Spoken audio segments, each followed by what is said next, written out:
Are you frustrated that maybe in spite of, carefully considering your calories, counting them, exercising more, you cannot get the scale to budge?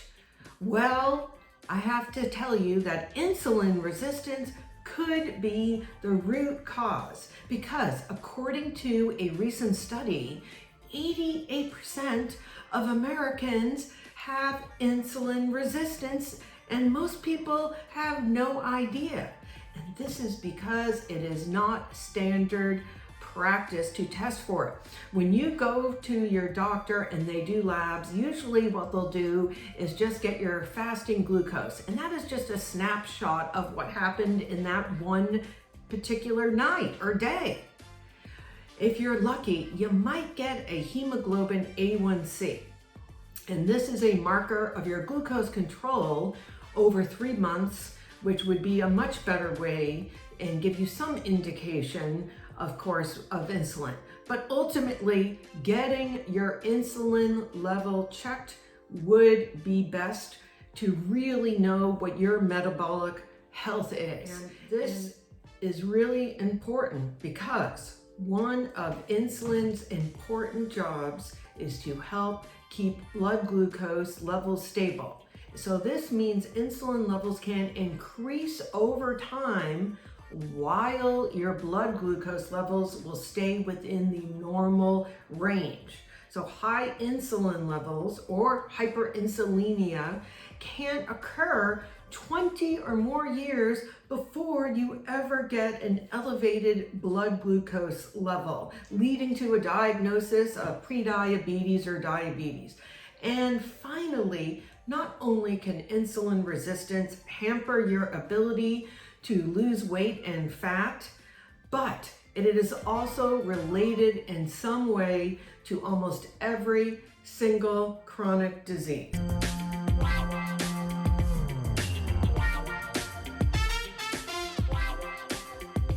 Hi, I'm Bonnie London. Now, in today's video, I am going to explain to you how insulin resistance leads to weight gain and prevents also weight and fat loss, but it doesn't have to.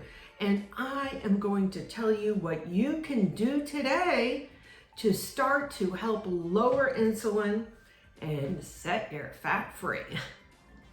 Okay, first to begin with, how can insulin lead to weight gain?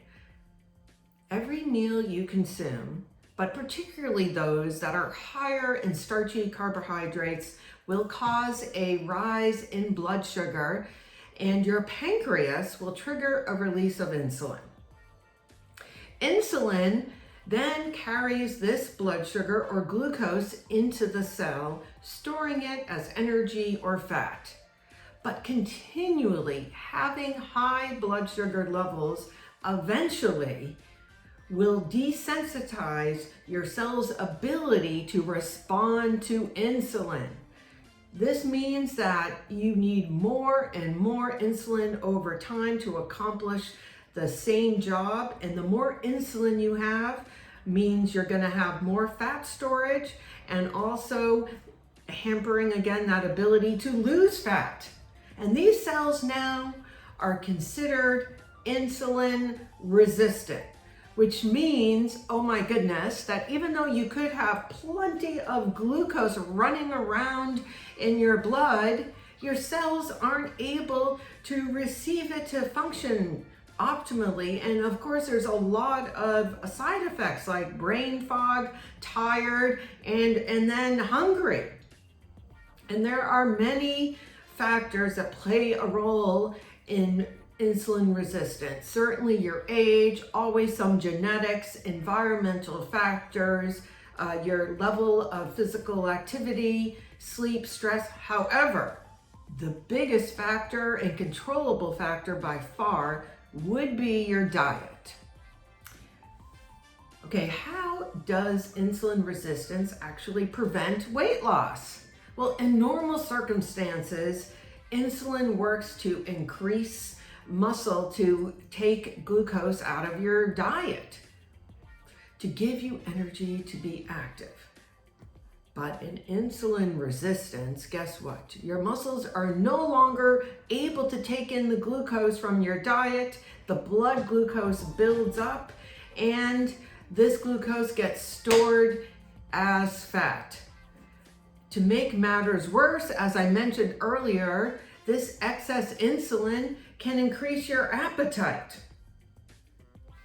Okay, but we can reverse insulin resistance. And to begin with, I'm going to tell you some diet modifications that you can make. So here are my top suggestions.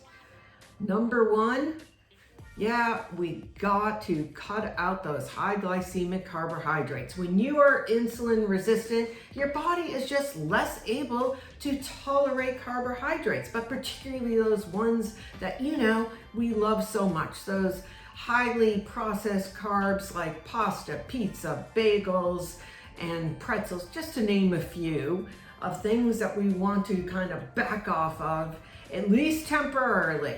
Also, very important, staying away from fruit juices and even those so-called healthy fruit bowls, because they are high in something called fructose, which is even more precarious than glucose, because as opposed to going right into your bloodstream and raising your glucose levels, fructose goes right to your liver, gets converted into those dangerous triglycerides, but also has been named as one of the top causes of non-alcoholic fatty liver disease, which frequently precedes the insulin resistance.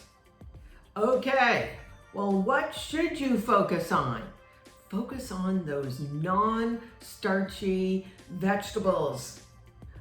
I always like to say it is just as important to get in the foods that we need to get in for our bodies to function properly as the ones we're trying to push out.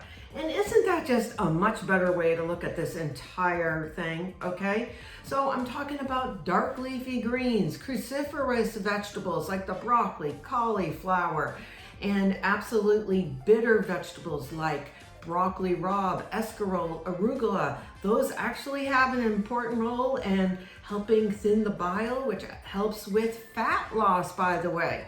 But what's great about these carbohydrates, because they are carbohydrates, but they have very little amounts of carbohydrates, but they also come packed with fiber, which is so important for managing glucose and hence your insulin levels, and polyphenols, phytonutrients, which obviously we of course need as well.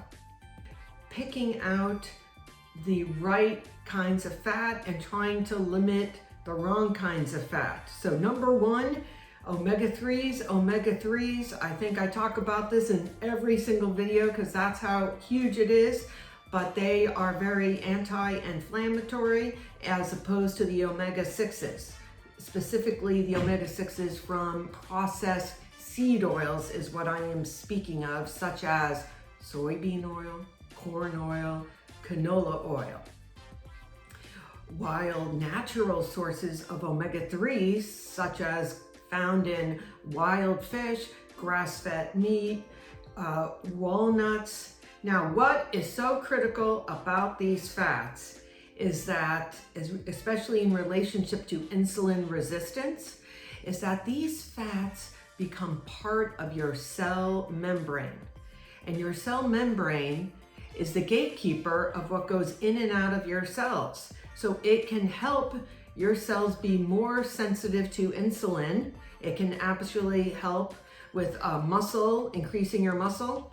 But what has been shown in some studies is that those omega-6s that I was speaking of, about the seed oils, when they switched them out in this study, and these fats became part of the cell membrane of actually the fat cells, making the fat cells more sensitive to insulin. And in this case, this is a very bad idea because it makes you able to store more fat, it slows down the metabolism, and also increased hunger.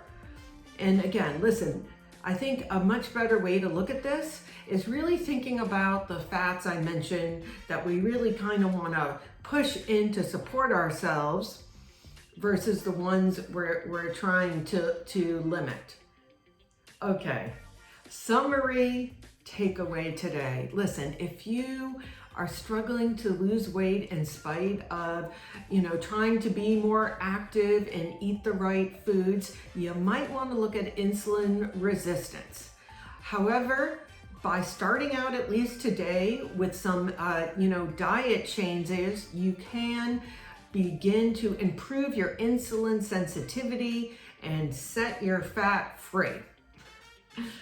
If you have found this helpful, I would love to hear how you might use these changes in your diet and something that you could do today.